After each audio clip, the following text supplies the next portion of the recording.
Imagine when you share your darkest hours, they become someone else's light. I'm Jennifer Lee, a global community storyteller, host, author, and survivor, guiding you through genuine, unfiltered conversations. Together, we break the silence, shatter stigma, and amplify voices that need to be heard.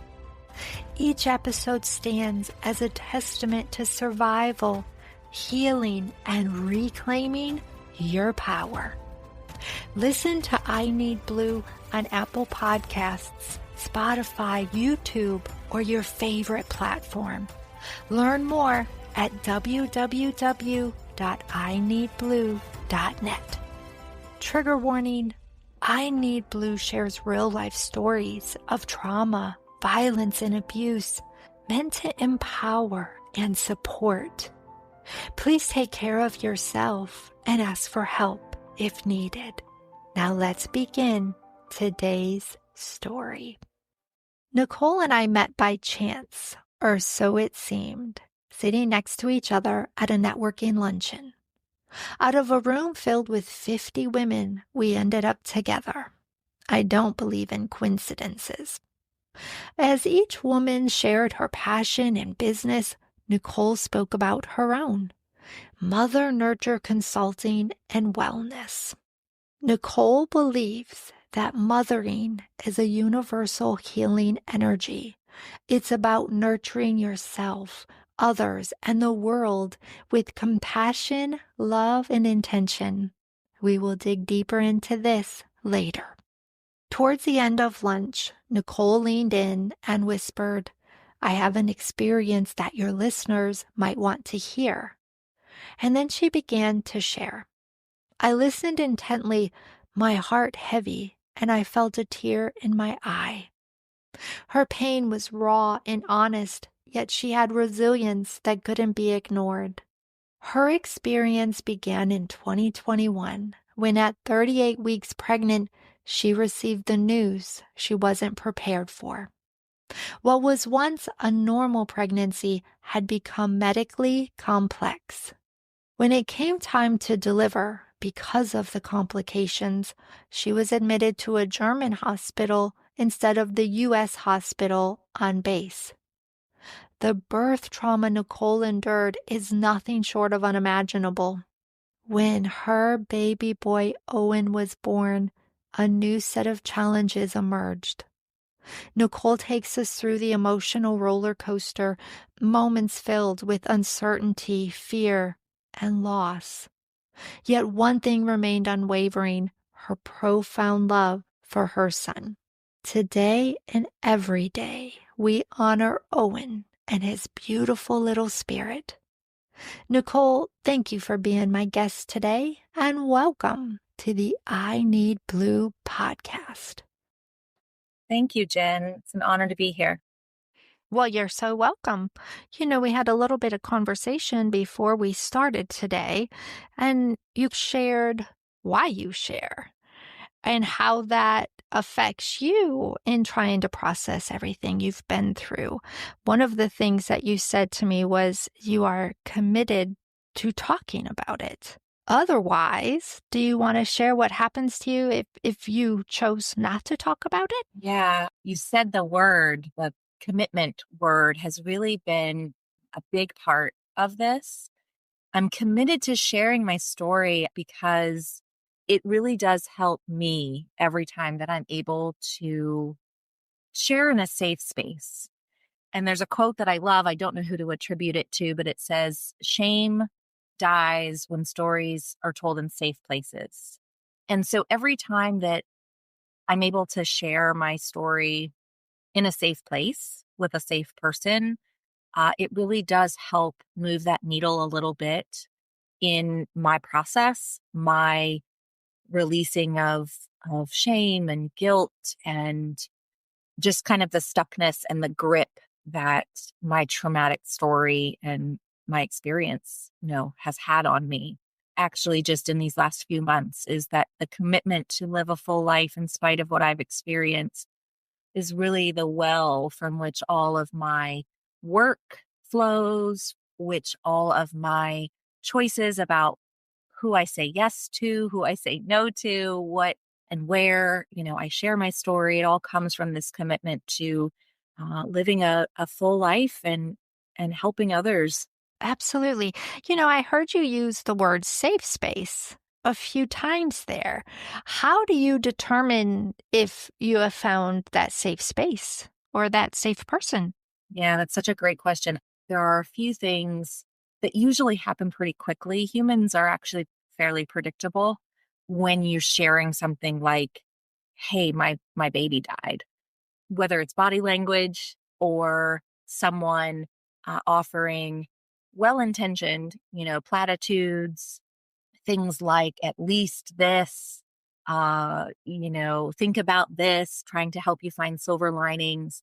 And while those are well intentioned and I trust come from a place of love and comfort, it does not create a safe space to share because what it tells someone who's in grief, for example, is this person does not have the capacity to hear the unhearable, the unthinkable, the unspeakable. And that's really what those of us who've been through unspeakable traumas or losses or pain, that's what we need. We need a place where we can say the things that we otherwise can't say. So, how I do it now, I have a better radar, I guess. And when you and I met, it was, "Hey, do you want a story about traumatic birth and a baby who died?" And you immediately said, "Yes, let me hold that." So I knew pretty quickly this was a space where my story was welcome and was going to be held. So again, thank you. Well, thank you. You just defined something that I do without realizing I did it. I allow people to share what to others can be a very uncomfortable conversation. There are topics on my podcast that people may not want to listen to. They're not ready or it's out of their realm of, whoo, I don't I don't want to have to think about that, right? But the reality is, you've been through something. Others have been through something, and you need a place to come and share it to your comfort level. So, absolutely, I will always hold space for you Thank you. and anyone. Y'all are my family. I will say that. I love each and every one of you. So, yeah. So, thank you for being you and being here today. So, if you're ready, let's go ahead and get started with your story. Thank you. When you experience this type of profound rupture in your life, and it doesn't have to be the death of your child, but if anyone listening can relate to, like, okay, my life has now split. There's the before and there's the after. And I know the before happened. I remember the before.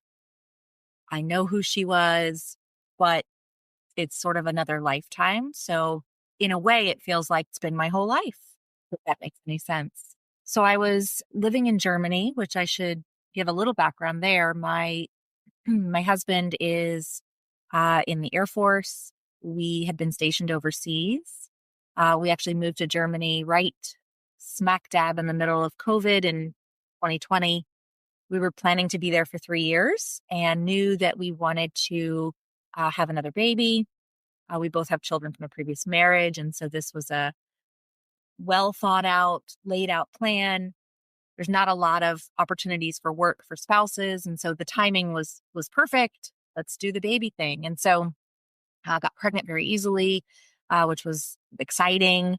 I was 38 at the time that I got pregnant, turned 39 during the pregnancy, and everything was great.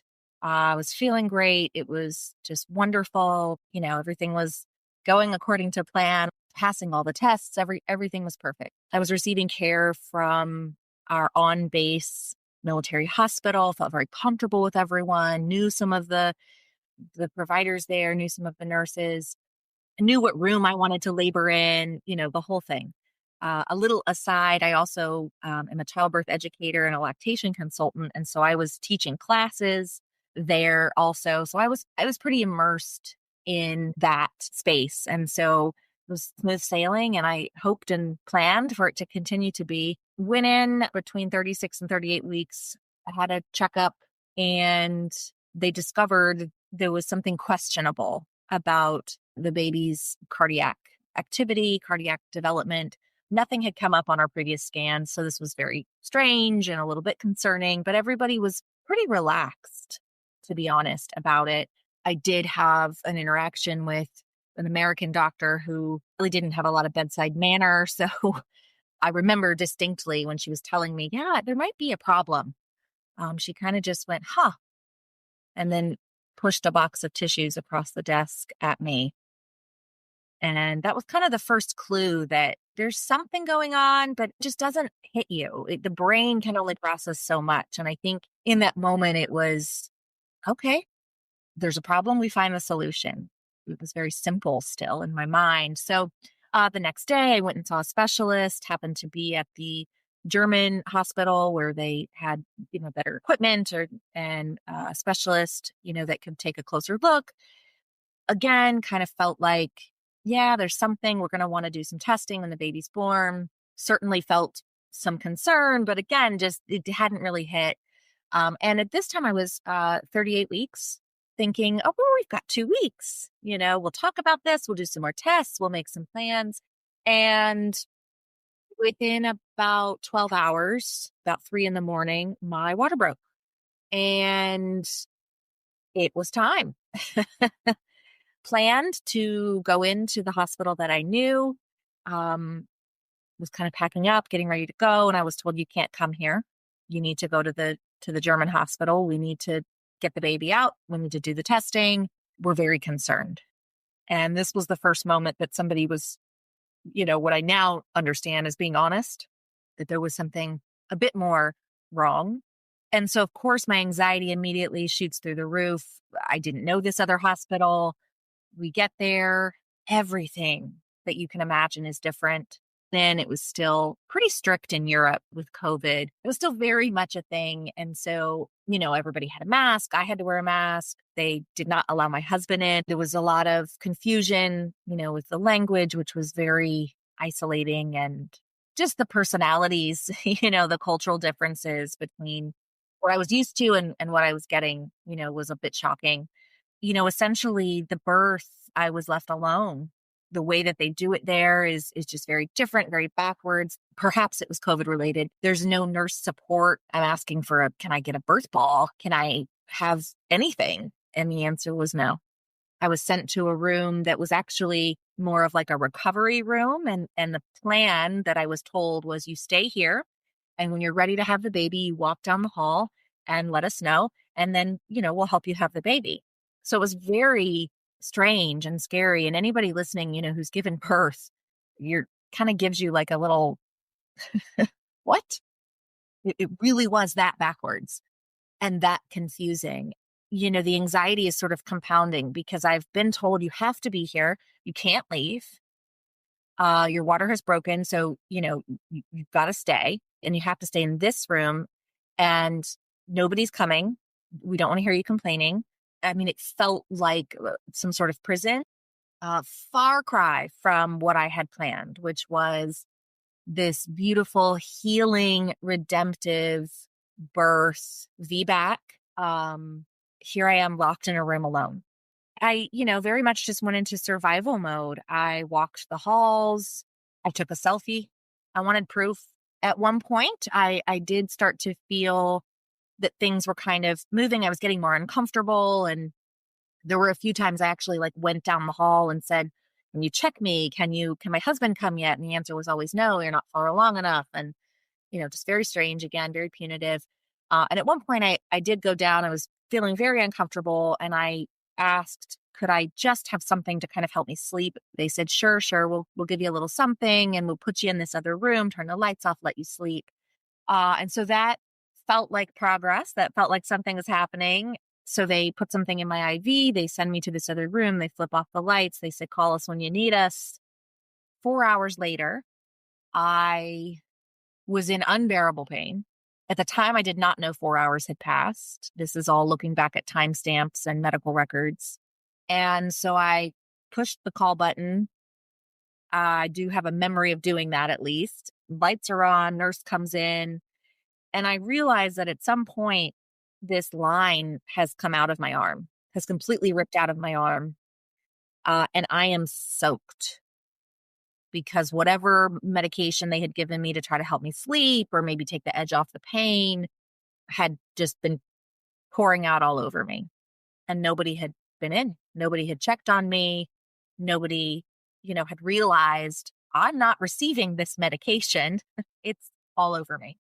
So the lights go on, the nurse comes in, I go for my arm, I realize it's out, I realize I'm soaked, and instinctively I just stand up and start shedding clothing. And as I stand, I feel the most intense pressure and I say, I gotta push. And they're looking at me like, what? They check me, they say, oh my goodness, you're 8 centimeters. Now we need to go to another room. So they make me walk down a hallway to another room. I'm stopping in between contractions. I'm being told walk faster. It's just no tenderness, no support. So I get into this other room, which is so interesting. As I'm telling this story, I'm realizing like rooms, there were so many rooms that I was moved around. So I come into this other room and my memory of it is walking in and seeing about 10 people, large room. And it dawns on me that they have figured out who I am. And if you remember, 24 hours earlier, I had received the news that there might be something wrong. I thought we had 2 weeks. Doctors were going to talk to each other. So then when I was initially admitted, I'm realizing I don't think they knew who I was. I don't think they knew this is the American woman with the baby that's got the heart problem. Now, I don't know if I would have been treated any differently, but it dawned on me in that moment that they figured out who I was. Because when I first got there, they had no records. They didn't know, they're asking me all these questions. I'm like, get my stuff. I've been seen at this other place, right? It was as if I had come in off the street and they just didn't know who I was. So there's all these specialists. That was a brief second of, whoa, but the body sensations of you're having a baby completely took over.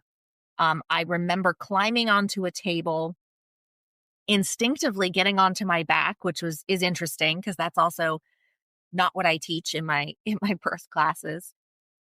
And I just start pushing. I have no epidural. And I'll tell you, pushing felt great. When you're finally like able to follow that instinct, it was just like, oh, thank God. Within 15 minutes, he's born. My husband was not there. Somewhere after the baby is out, they take him pretty immediately. And my husband kind of appears next to me. I was told that I called him. I don't really have a memory of that. And the room starts spinning. And then I've got a nurse holding my hand and staring at me going, look at me, look at me, look at me. Just keep your, and I'm just like, whoa, something is not right. There's lots of activity, down there. And I'm being told I'm being sewn up. I say, did I tear? No, we gave you an episiotomy. So I'm going, okay, great, thanks. Somewhere in here, they do bring baby back to me for about 2 or 3 minutes. When they brought him back to me, I just told him, please take a picture. Just please take a picture. And so my husband snapped a few pictures and they take him again.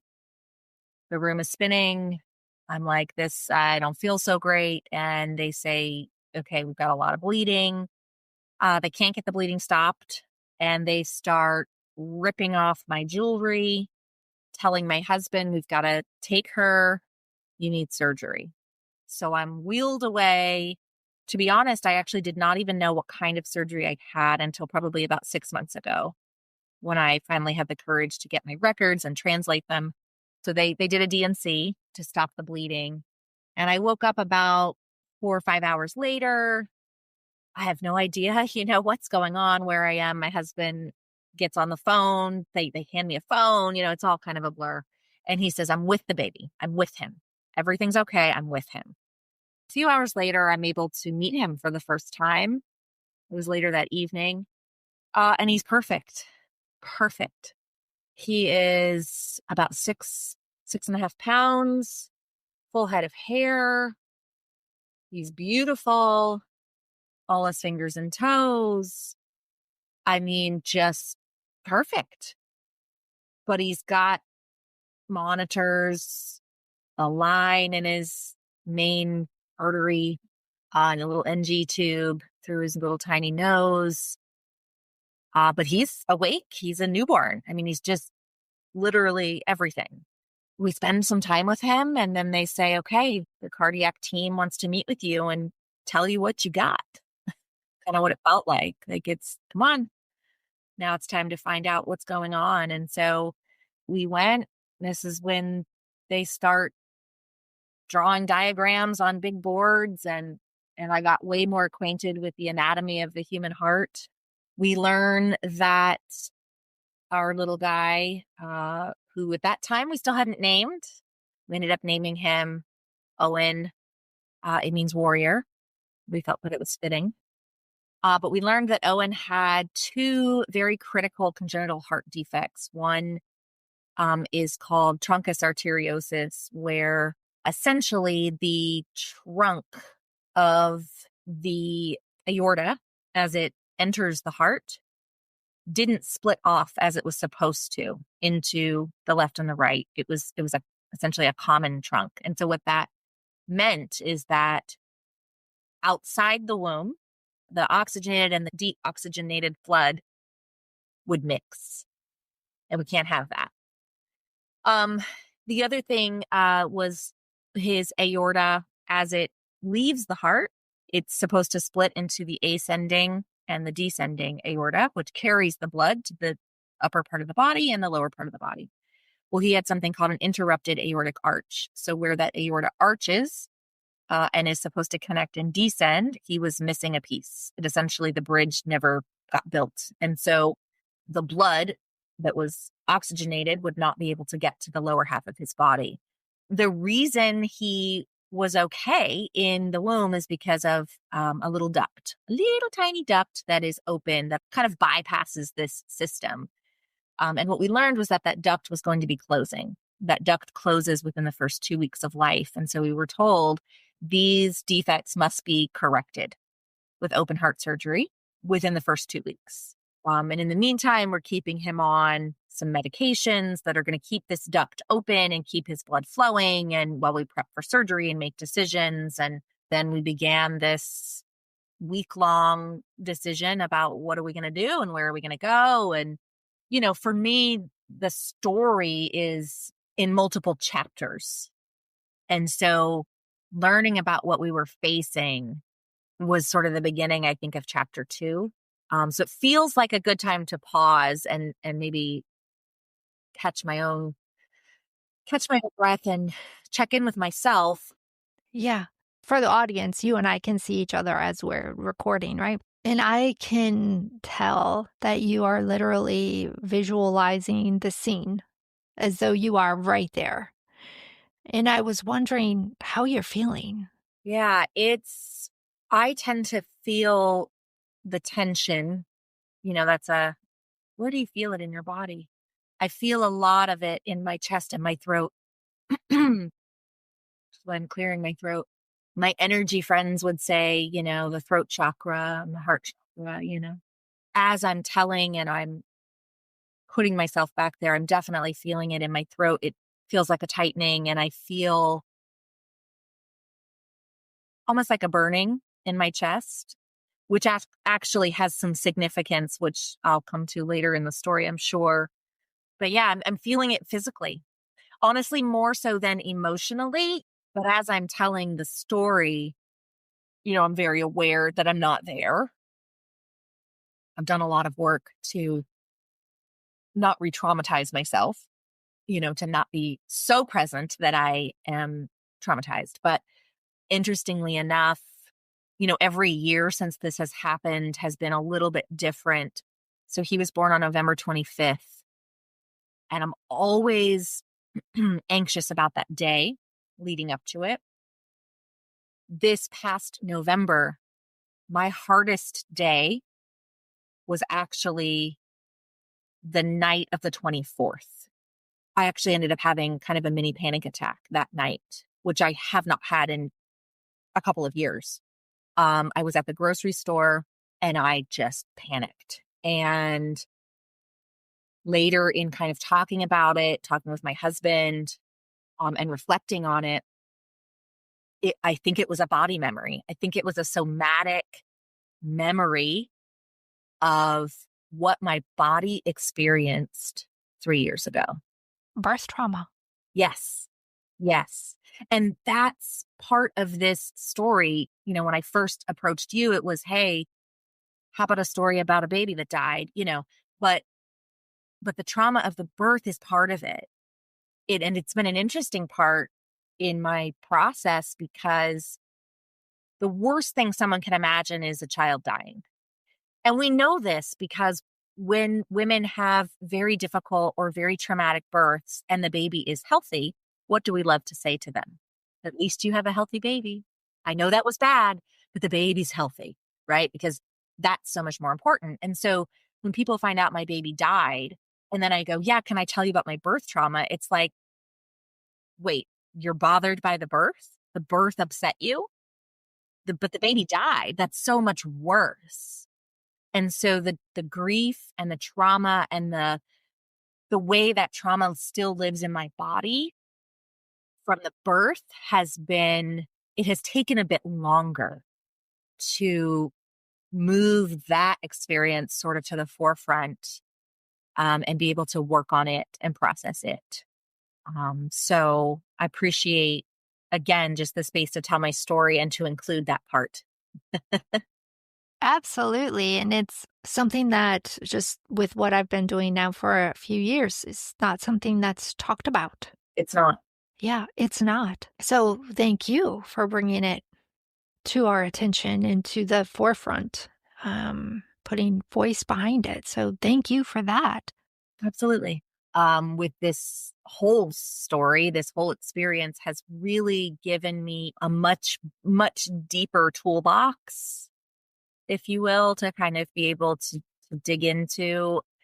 And I'm very proud to say has made me a really safe space because you can't scare me to hear those parts of your story, or you don't have to preface it. You don't have to say this might sound awful, but or I know I shouldn't think this, but it's like, hey, I have been as angry at the universe and my body and God and everyone around me as anyone can imagine.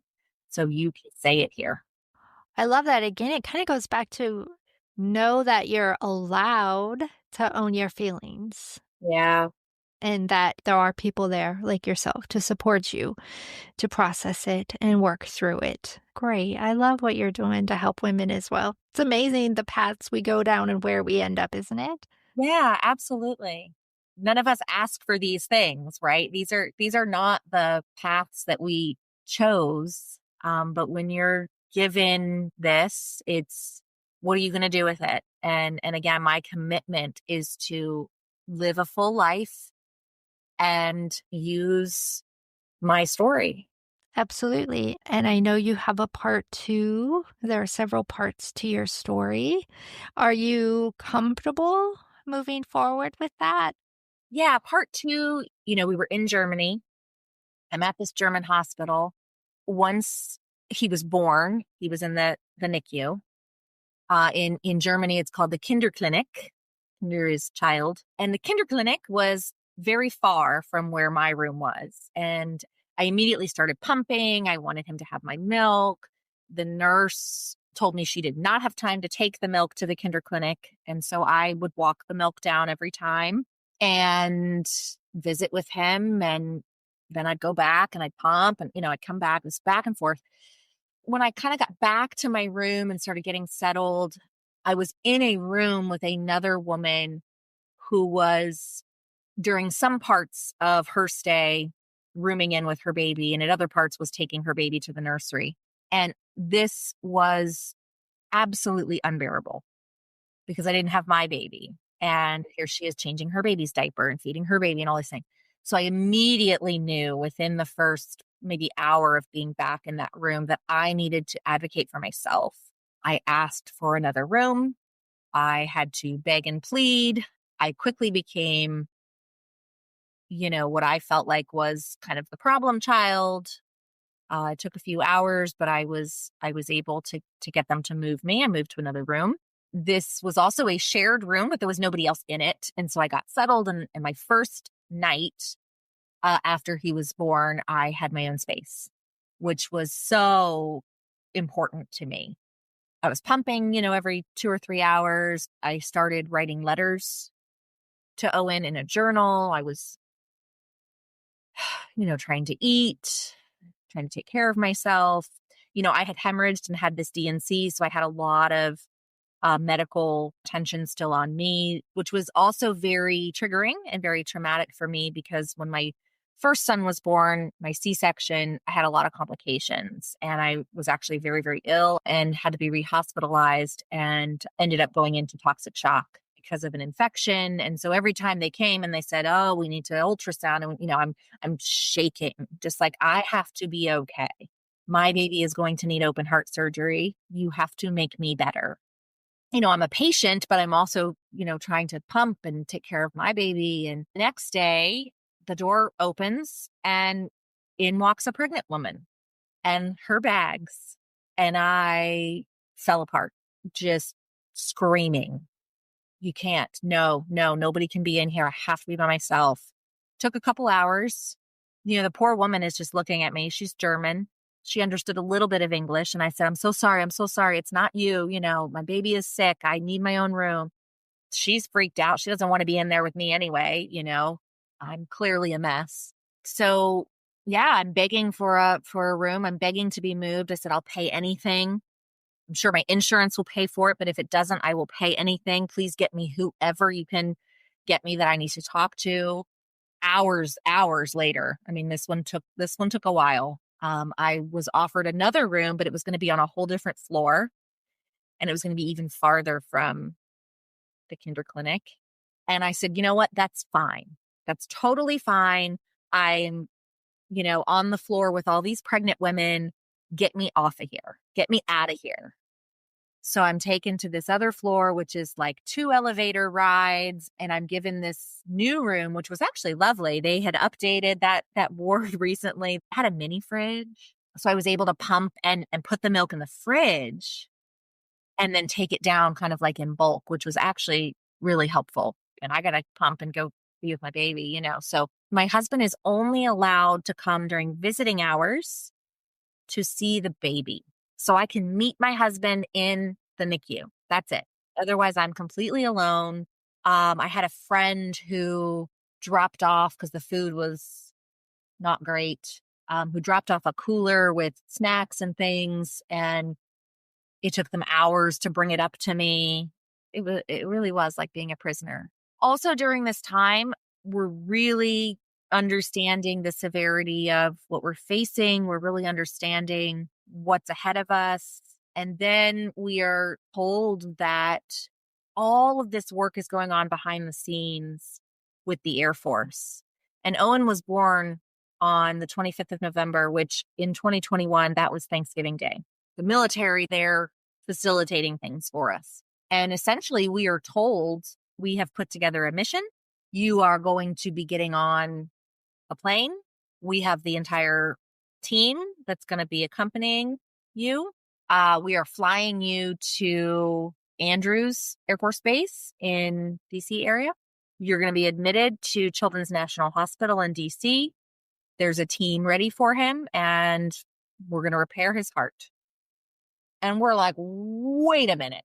Suddenly this is just like so much bigger than us. So my husband is running around trying to do all these things. We have to get the birth certificate and we're in another country and the social security card. Those 6 days were incredibly stressful. Kind of the final hour where we had to decide, are we going to do this or The other option was there was a cardiac surgeon at the hospital where we were who was willing to take the case, but he did not specialize in pediatrics. Although these types of repairs had been done before, there was no one who was the expert in this. No one anywhere. This combination of heart defects is so incredibly rare. Essentially, yeah, we got down to the last hour. I remember sitting in my hospital room and being on the phone with kind of the liaison that was trying to coordinate everything. And she said, I got to know. I got to know if I'm putting you guys on this plane. Made the best decision that we could.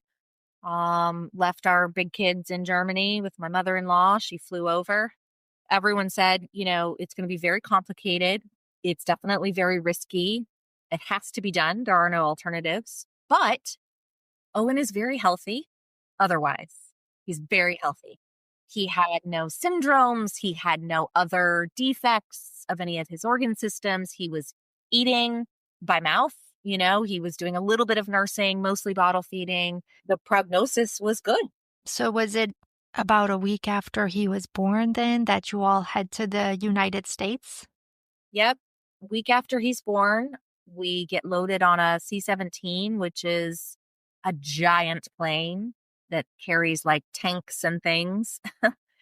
And this giant plane had been outfitted essentially as a flying intensive care unit. There were other patients that were also traveling to the States for different procedures and things. He was by far the youngest and most popular patient on that plane. He's in his little isolette. We had the head neonatologist. We had 3 or 4 nurses. We had a respiratory therapist. I was 7 days postpartum, sitting in a little jump seat on a freezing cold airplane, and pumping every 3 hours. How long was the flight? 13 hours. 13 hours. Okay. So then you land, and what happens next? We land. We are immediately taken by ambulance to Children's National.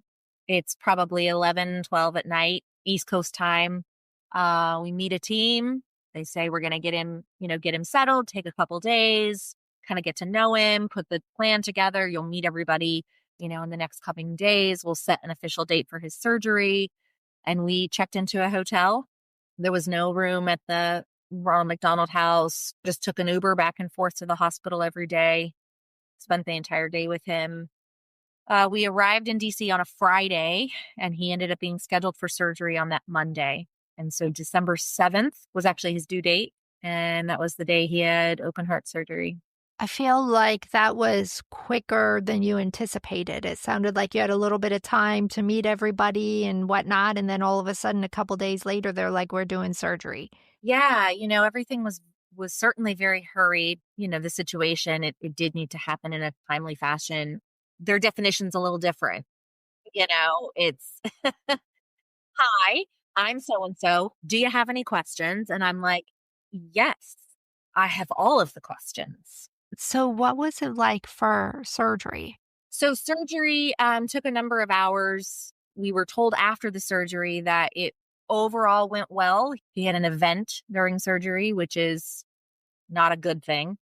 And then I believe it was within about 24 hours, he had to have a repeat surgery because the little conduit that they put in to basically build that little bridge in his arch collapsed, which is one of the risks. All of the things, you're signing these consent forms. We're going to cut your baby's chest open. We're going to try to do this repair on a walnut-size organ that's incredibly difficult on a neonate, who's 7 days old.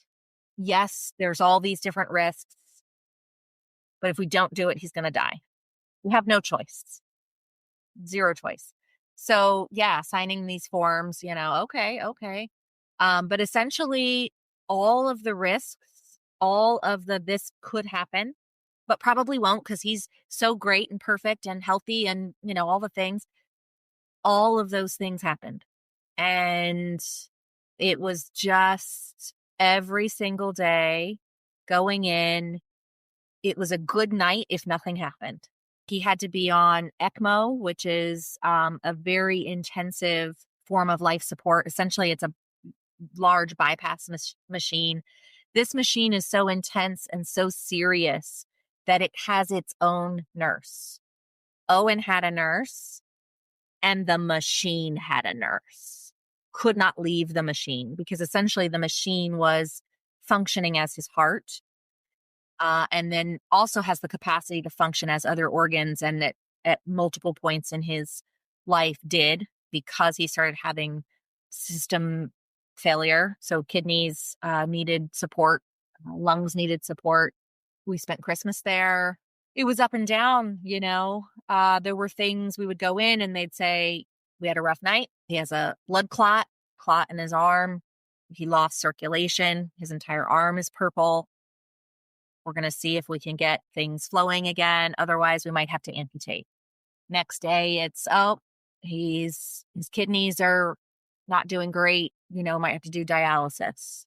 So one thing is like, oh, we got this going again. Okay, now we have this, you know. And so as a parent, you're just trying to see what you can live with. You're coming to terms bit by bit. Sure, okay, he'll be missing a limb. Okay, he'll have one kidney.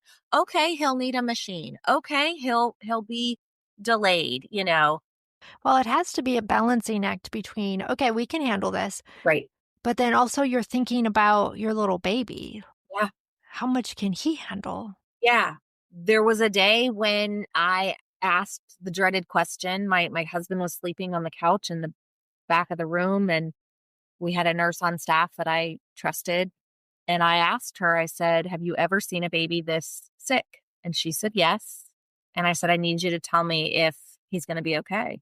Because again, up until this point, even as bad as it was, you know, we kept hearing it's going to get worse before better. And everybody was still talking about the future. Yeah, the roller coaster. Yeah. And she said, there's a very real chance that he will not make it. And that was the first moment that I played with the idea of, oh my gosh. It was a day or two later. We came in, they said, he's had a stroke. You're worried about a brain event. So we'd had a brain event. So now neurology is involved and we're talking about what this means. And it was this moment of, am I allowed to say I don't want my child to live like this? What does that look like? You know, this chapter was just nothing short of torture. New Year's Eve, the decision was made that we've got to get him off this machine. If he has a chance, he has to get off this machine that takes up the entire room. Like that is not compatible with any sort of life.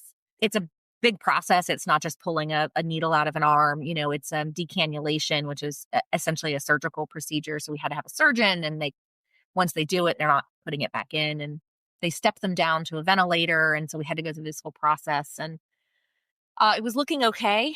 And then it wasn't. And it became very evident that even on a ventilator, his lungs were failing. And so then it's the moment, right? This is the I can't imagine moment of every parent when they go, how do you want to do this? I knew I wanted to hold him. I knew I didn't want any tubes coming out of his body. And I knew I wanted him to wear this cute little sleeper that I had bought. And somehow they made it happen. And yeah, we took him off, and he died in my arms, and the rest of my life started. And that was New Year's Eve. So Thanksgiving Day to New Year's Eve, forever. 36 days. Even just hear you say that, I'm like, whew, I think I need a moment. Yeah, it's a lot. So we just went through the holidays, and you and I talked about what that's like for you. Aside from the holidays, what does a normal day look like or feel like? Now it feels certainly much more bearable. Deep grief, deep traumatic grief, trauma itself, and then the grief that accompanies it is a process of integration and learning how to carry. And so initially, all I wanted was for all of it to go away. I didn't want to feel any of it. It was very dark. It was very, very difficult. But I have great days. I have blah days and I have bad days. And we all have that. Mine are just kind of a little different. I very much feel them in my body. A griefy day for me feels like I'm hungry, but I can't eat. I have burning in my chest. That exists for me still. So when I have a day that's particularly griefy, as I call it, it's not necessarily that I wake up thinking about it and I'm so sad. It's my chest burns and I can't eat. How is your husband? How is the family? My husband struggles. He has done an amazing job at tending to his mental health. He's very committed to doing the work. So I'm very blessed that I have a husband that is not your typical male stereotype of just pushing it away. Our kids are teenagers, so that has its own, they have their own process. They feel it in different ways. My husband and I will say we have not really found a way to do grief together yet. And I think that's really important just to share, if anybody's listening that's experienced something like this, we really want to. We want to go on a couples retreat. We've both done retreats. We've both done sort of these sort of separate things, but we have not felt ready to do it together. And there's nothing wrong with that. There's no shame in that. And I think for us, it comes from, it's painful for me to see him in pain and it's painful for him to see me in pain. And so we sort of trust we're each doing our work and we hold space for each other as needed. And we acknowledge, hey, I'm having a griefy day. I need this. Yep. You got it. You just used the word committed again, and we began this episode talking about your commitment to sharing, and then we ended talking also about your husband's commitment to his mental health and doing what he has to do, and that your processes are both different and that that's okay. Yeah. Yeah. Yeah. And I think as long as you are committed, whatever trauma or tragedy or pain that you've experienced, finding your commitment because it's going to be with you.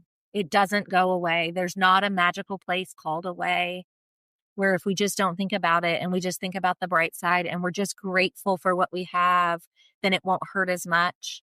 It's part of your story. And so committing to integrating it and continuing to live your life, people will say, well, it sounds like you just don't have a choice. Like that's how you do it, right? You have no choice. I say, oh, I absolutely have a choice.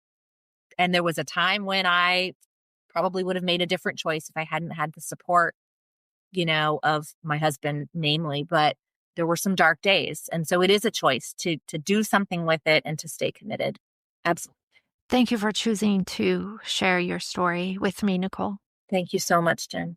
You're welcome. And this is Jen Lee with the I Need Blue podcast. I do want to share with you that Nicole, the Mother Nurture Consulting in Wellness, I will put the link in the show notes, so all of our information will be easy to find. And again, to all the listeners, thank you for joining us today. You can learn anything and everything about I Need Blue on my website, www.ineedblue.net. And remember, you are stronger than you think. Until next time.